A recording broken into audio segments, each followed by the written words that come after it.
사랑하는 우리 시니어 여러분, 안녕하세요. 여러분의 건강한 삶을 응원하는 건강 스토리텔러입니다. 오늘은 우리 모두에게 찾아오는 아주 자연스러운 변화, 바로 노화에 대한 이야기를 나눠볼까 합니다. 누구나 나이를 먹지만 그 과정을 어떻게 보내느냐는 우리의 선택에 달려있죠. 단순히 오래 사는 것을 넘어 건강하고 품위 있게 나이 드는 것이 얼마나 중요한지, 요즘 웰에이징과 성공 노화라는 단어가 자주 들리는 이유도 바로 여기에 있습니다. 노화를 완전히 멈출 수는 없지만 올바른 생활 습관과 현명한 건강관리로 그 속도를 늦추고 삶의 질을 유지하는 것은 충분히 가능하답니다. 자, 그럼 노화는 언제부터 시작된다고 생각하시나요? 국내에서는 보통 65세를 노인의 기준으로 삼지만 사실 우리 몸의 노화는 60세를 전후로 본격적으로 시작된다고 합니다. 마치 계절이 바뀌듯 우리 몸에도 서서히 병화의 바람이 불어오는 시기라고 할 수 있죠. 이 시기부터는 신체 내부의 작은 변화들이 쌓여가며 우리가 의식하지 못하는 사이에 조금씩 몸의 기능이 달라지기 시작합니다. 특히 70세가 되면 이러한 변화가 더욱 두드러지는데요. 우리 몸의 구성비가 크게 달라집니다. 젊었을 때 탄탄했던 근육량은 줄어들고 몸을 구성하던 수분과 무기질도 감소하기 시작해요. 반면에 지방은 무려 2배 이상 증가하는 경향을 보입니다. 게다가 지방의 분포도 바뀌어서 피부 아래에 있던 피하지방은 줄어들고 대신 복부 내장 지방이 늘어나게 되죠.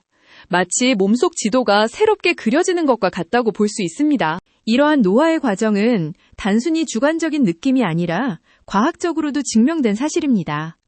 지난해 미국 스탠퍼드대 연구진이 발표한 흥미로운 연구 결과가 있는데요. 이 연구에서는 인체의 단백질과 대사산물, 그리고 미생물 등 수천 가지의 생체 분자와 미생물군을 분석했습니다. 그 결과 우리 인체의 노화가 44세와 60세에 집중적으로 진행된다는 사실을 밝혀냈다고 해요.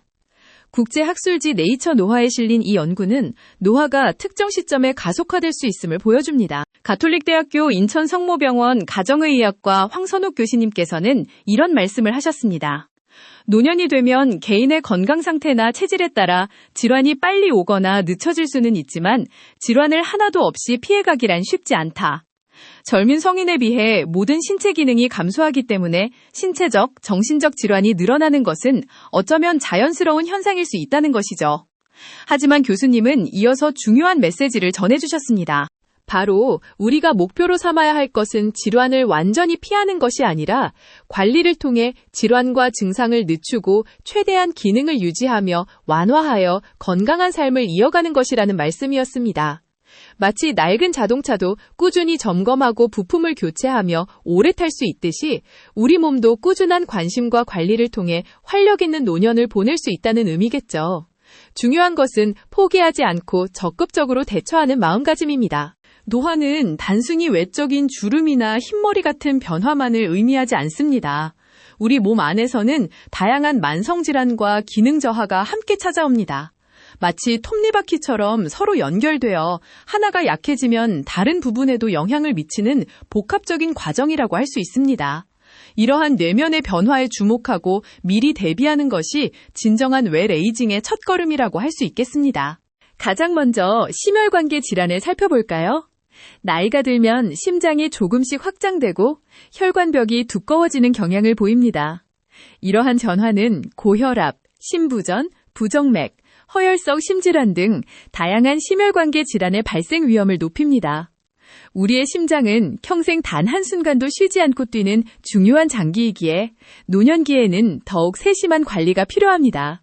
마치 오래 사용한 수도관이 노후화되는 것과 비슷하다고 생각하시면 이해하기 쉬울 것입니다. 뇌의 건강도 빼놓을 수 없죠. 나이가 들면 뇌신경세포의 수와 무게가 약 10% 정도 감소하고 뇌실이 커지게 됩니다. 이러한 뇌의 변화는 치매, 파킨슨병, 뇌졸중과 같은 뇌 관련 질환의 위험을 증가시킵니다. 뇌는 우리 생각과 행동을 관장하는 컨트롤 타워와 같으니 뇌 건강을 지키는 것은 삶의 질을 유지하는 데 매우 중요합니다. 기억력 감퇴나 인지기능 저하가 단순히 나이 탓이라고만 생각하지 말고 적극적인 관리가 필요한 이유가 여기에 있습니다. 이 외에도 노년기에는 다양한 만성질환이 우리의 건강을 위협합니다. 천식, 만성 폐기종, 폐렴, 폐암 등 폐질환을 비롯해 뼈가 약해지는 골다공증이나 관절에 염증이 생기는 관절염도 흔하게 나타납니다. 신장 기능이 저하되거나 비뇨기 질환이 생기기도 하죠.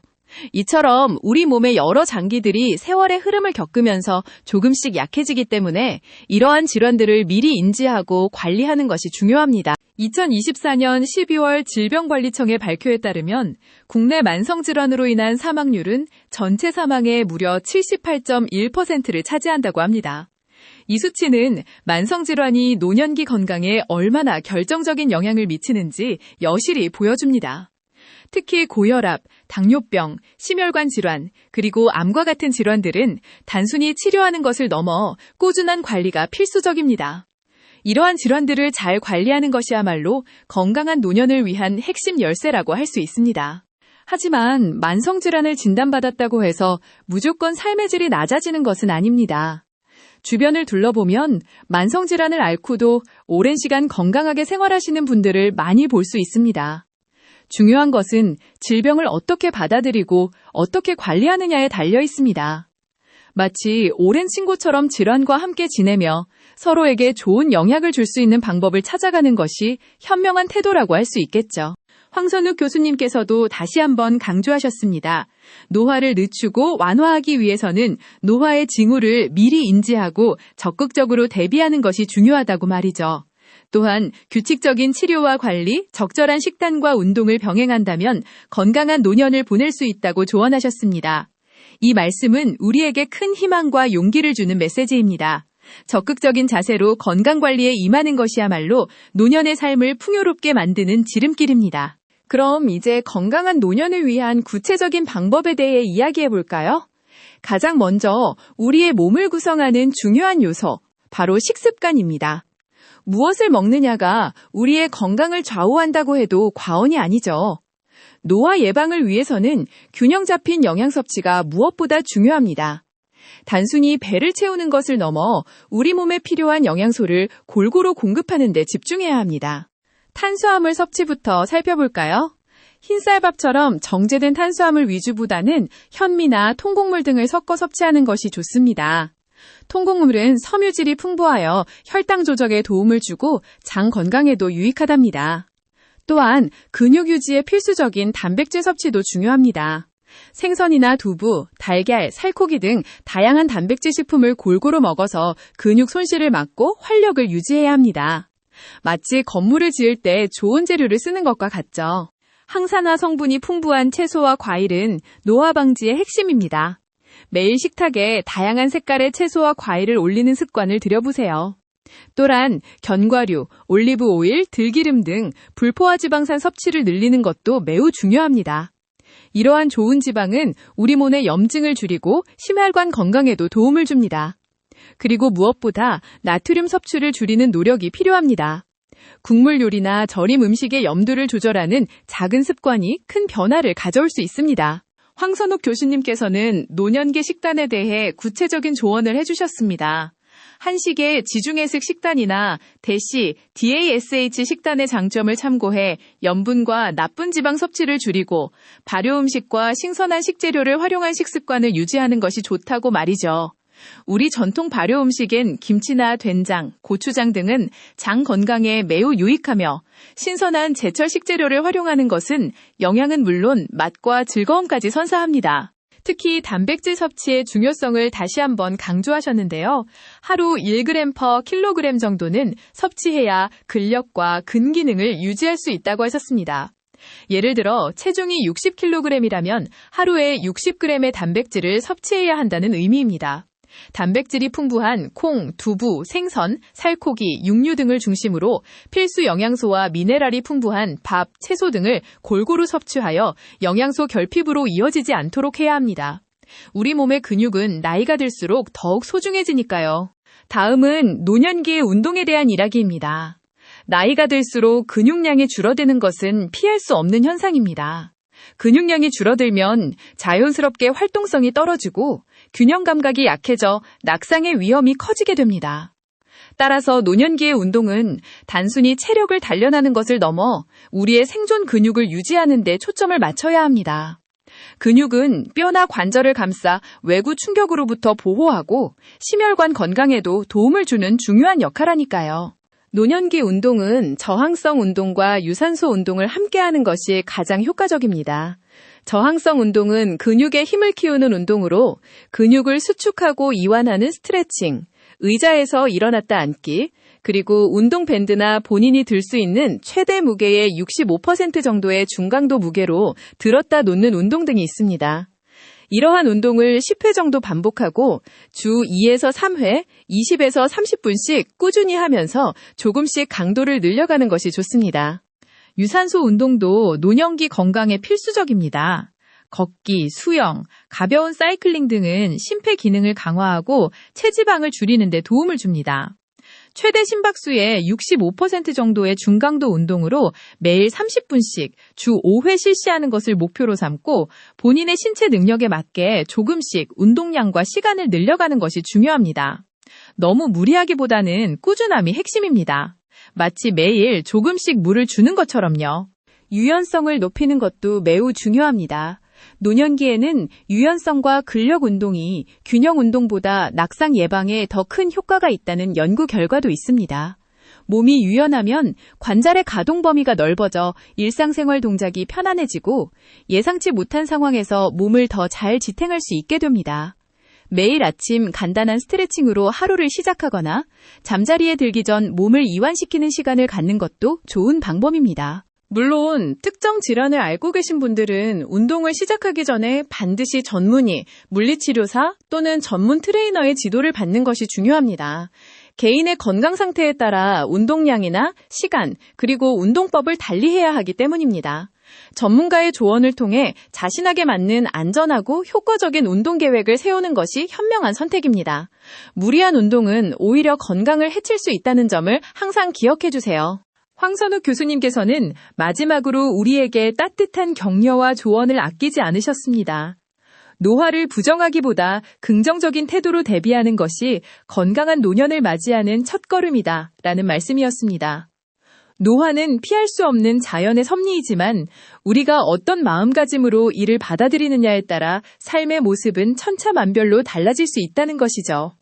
긍정적인 마음은 우리 몸의 면역력에도 좋은 영향을 미칩니다. 교수님은 이어서 구체적인 실천 방안들을 제시해 주셨습니다.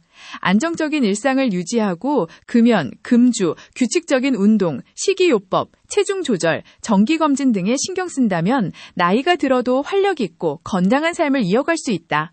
이 모든 것은 특별하고 어려운 일이 아니라 우리의 일상 속에서 꾸준히 실천할 수 있는 작은 습관들입니다. 이 작은 습관들이 모여 우리의 노년을 더욱 빛나게 할 것입니다. 안정적인 일상은 마음의 평화를 가져다주고 스트레스를 줄여줍니다. 금연과 금주는 우리 몸의 해로운 독소를 제거하여 각종 질병의 위험을 크게 낮춥니다.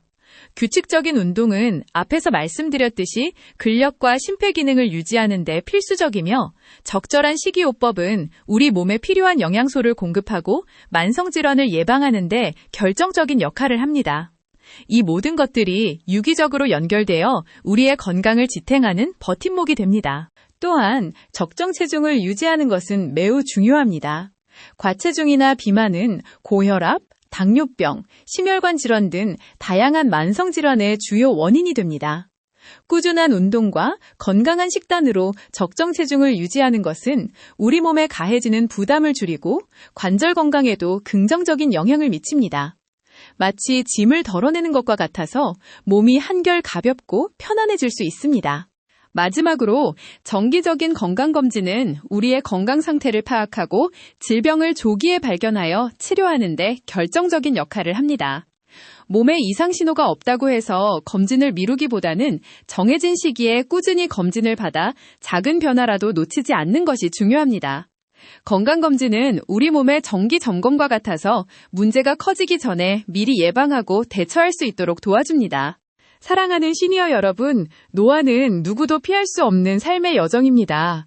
하지만 그 여정을 어떻게 채워나가느냐는 전적으로 우리의 선택에 달려 있습니다. 오늘 나눈 이야기들을 바탕으로 여러분만의 건강하고 활기찬 노년 계획을 세워보시는 건 어떨까요? 작은 실천들이 모여 여러분의 삶을 더욱 풍요롭고 아름답게 만들어줄 것입니다. 건강한 몸과 긍정적인 마음으로 매일을 행복하게 보내시기를 진심으로 응원합니다. 오늘 방송이 여러분의 건강한 노년 준비에 조금이나마 도움이 되었기를 바랍니다. 궁금한 점이 있으시다면 언제든 다시 찾아주세요. 우리는 다음 시간에도 더욱 유익하고 따뜻한 건강 이야기로 다시 찾아뵙겠습니다. 감사합니다. 여러분의 건강한 내일을 기원하며 이만 인사드리겠습니다.